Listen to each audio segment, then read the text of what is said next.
Plastic ತುಂಬಿದ ಲಾರಿಗೆ ಆಕಸ್ಮಿಕ ಬೆಂಕಿ ತಗುಲಿ ಸಂಪೂರ್ಣವಾಗಿ ಬೆಂಕಿಗೆ ಆಹುತಿಯಾಗಿರುವ ಘಟನೆ ಹಾಸನ ನಗರದ 80 ಫೀಟ್ ರಸ್ತೆಯಲ್ಲಿ ನಡೆದಿದೆ. ಮೂಡಿಗೆರೆ ಮೂಲದ ಲಾರಿ ಪ್ಲಾಸ್ಟಿಕ್ ತುಂಬಿಕೊಂಡು ಹಾಸನದಿಂದ ಬೆಂಗಳೂರಿಗೆ ತೆರಳುತ್ತಾ ಇತ್ತು. ರಾತ್ರಿ 7:30 ಸಮಯಕ್ಕೆ ರಸ್ತೆ ಪಕ್ಕದ ಸೇತುವೆ ಬಳಿ ಲಾರಿ ನಿಲ್ಲಿಸಿ ಊಟಕ್ಕೆ ತೆರಳಿದ್ರು. ಈ ವೇಳೆ ಸ್ಥಳೀಯರು ಕಸಕ್ಕೆ ಹಾಕಿದ್ದ ಬೆಂಕಿ ನಿಲ್ಲಿಸಿದ್ದ ಪ್ಲಾಸ್ಟಿಕ್ ತುಂಬಿದ ಲಾರಿಗೆ ವ್ಯಾಪಿಸಿದೆ. ವಿಷಯ ಗೊತ್ತಾಗ್ತಾ ಇದ್ದಂತೆ ಅಗ್ನಿಶಾಮಕ ಸಿಬ್ಬಂದಿ ಸ್ಥಳಕ್ಕೆ ದೌಡಾಯಿಸಿ ಬೆಂಕಿ ನಂದಿಸಿದ್ದಾರೆ. ಈ ಸಂಬಂಧ ಪೆನ್ಷನ್ ಮೊಹಲ್ಲಾ ಠಾಣೆಯಲ್ಲಿ ಪ್ರಕರಣ ದಾಖಲಾಗಿದೆ.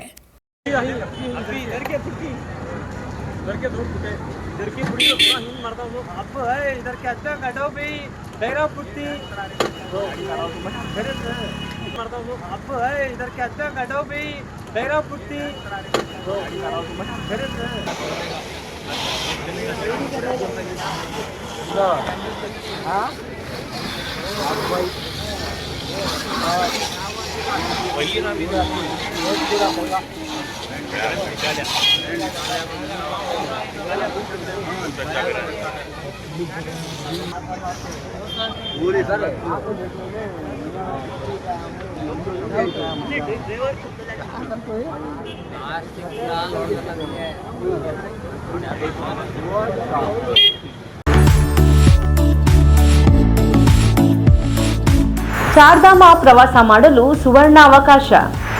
ಹಾಸನದ ಪ್ರತಿಷ್ಠಿತ ಟ್ರಾವೆಲ್ ಈಸಿ ವತಿಯಿಂದ 13 ದಿನಗಳ ಚಾರ್ಧಾಮ ಪ್ರವಾಸ ಯಾತ್ರೆಯನ್ನು ಆಯೋಜಿಸಲಾಗಿದ್ದು, ಕೇದಾರನಾಥ, ಉತ್ತರಕಾಶಿ, ಯಮುನೋತ್ರಿ, ರುದ್ರಪ್ರಯಾಗ, ಋಷಿಕೇಶ, ಹರಿದ್ವಾರ, ಅಕ್ಷರಧಾಮ, ಕುತುಬ್ ಮಿನಾರ್ಗೆ ತೆರಳಿ ಅಲ್ಲಿನ ಯಾತ್ರಾ ಸ್ಥಳಗಳಿಗೆ ಭೇಟಿ ನೀಡಲಾಗುವುದು.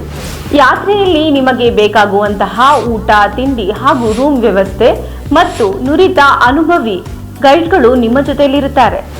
ಯಾತ್ರೆಯ ವೆಚ್ಚ ಹಾಗೂ ಹೆಚ್ಚಿನ ಮಾಹಿತಿಗಾಗಿ ಹಿಂದೆ ಸಂಪರ್ಕಿಸಿ 9591027265.